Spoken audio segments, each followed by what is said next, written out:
Hello, Mr. Catsimatidis. Thanks for your time today. Yes, sir. How are you? I'm doing well, thank you. You are in the business world, and I'm sure you are sensitive to such matters.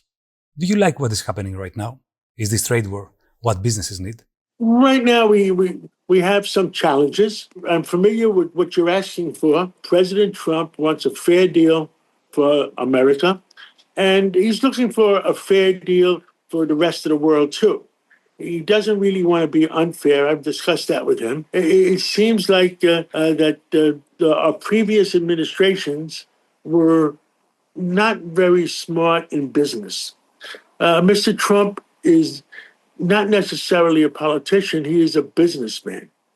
And so President Trump wants a fair deal as a businessman for the American people. So you believe that at the end of the day, the tariffs announced by President Trump will not be implemented? I know it's going to be implemented, but in a way that it's fair to both sides. Mm-hmm. I'm sure you've heard the estimations about a potential recession in the US economy. We even saw a contraction of the US GDP in the first quarter of the year. Do you agree with President Trump's view that a recession might be inevitable, but it would be for the greater good? Would a US economic recession be worth it? I do not think there's a recession coming.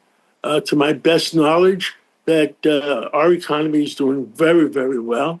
And when we complete a few important transactions, I think our markets are going to go to the highest levels ever. Well, that's an interesting point because there's a widespread impression that one key difference from his first term is that President Trump doesn't seem particularly concerned about the impact of his economic policy on the markets and investor sentiment. What do you think? I think he learned a lot from his first term.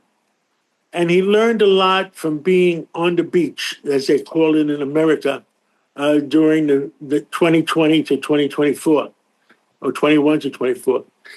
Emetepola, he learned a lot. And I think he's much smarter today than he was 4 years ago. I see. Let me move on to another topic. You're a strong advocate for a strict immigration policy. On the other hand, the main reason why demographic aging hasn't yet impacted US economic growth is foreign labor. I read specifically that 88% of the total increase in the US labor force since 2019 is due to immigrant workers. Does this aspect concern you? Might we see labor shortages in the US in the near future? I will tell you the story.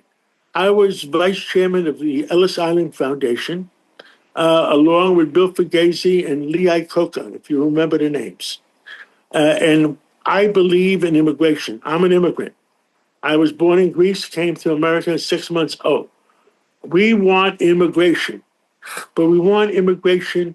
We used to go through Ellis Island, where we want people that want to become Americans, work hard, have their own religious freedoms, but not to attack America. And what President Biden did wrong is he had open borders to the degree where he brought in criminals, he brought in murderers, he brought in drug dealers, which was wrong. We did not need this I live in New York. We did not need this in New York.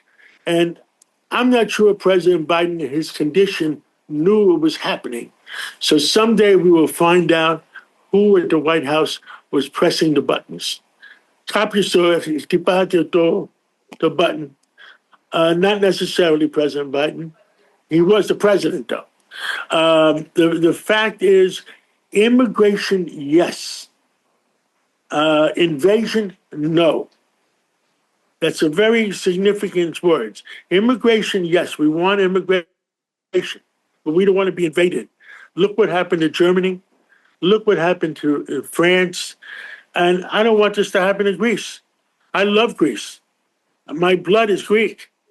And I want immigration, yes, allow people to come in, but not to a degree where they're going to take over your country. Because if you're going to have only one and a half kids per couple, and they have 14, they're going to outvote you someday. You know the reason for Brexit, the real reason. The British realized they went from 67% British to 47%. che c'è di No, oh crap! Let me refer to your Greek origin and ask, how concerned are you about what many describe as Turkey's revisionist stance and its potential threat to Greece's security? Look, I am Greek. I love Greece. I don't think President Trump will never allow anything bad to happen to Greece. I could certify that. And I know in the last 24 hours, President Trump has spoken to Erdogan, and Erdogan has invited him. But look, I respect Donald Trump as being a very, very smart businessman. And Turkey is a strategic ally. But, I think he's smart enough to realize when the violin bends you up a piece of tune. However, there are signs that President Trump is following a policy of disengagement from foreign affairs that he believes do not directly serve US interests. Do you think the US president would get involved in the event of a Greek-Turkish crisis? Absolutely will. I don't believe Turkey is... Look, they're smart people. They're not going to do anything dumb because a European community, NATO, will not allow it. All right, point taken. In the Eastern Mediterranean, we've seen in recent years a strengthening partnership between Greece, Cyprus, and Israel. How important is this cooperation for regional stability? I have a lot of Israeli friends. I think Israel, Turkey, and Cyprus trust each other. So trust is a very important factor. And I believe it's good for Greece, good for Cyprus, good for Israel. I'll stop here, as I'm sure you'll have plenty to discuss with John Hoy on May 15th in New York. Thank you, Mr. Catsimatidis. Thank you. I hope I answered most of your questions.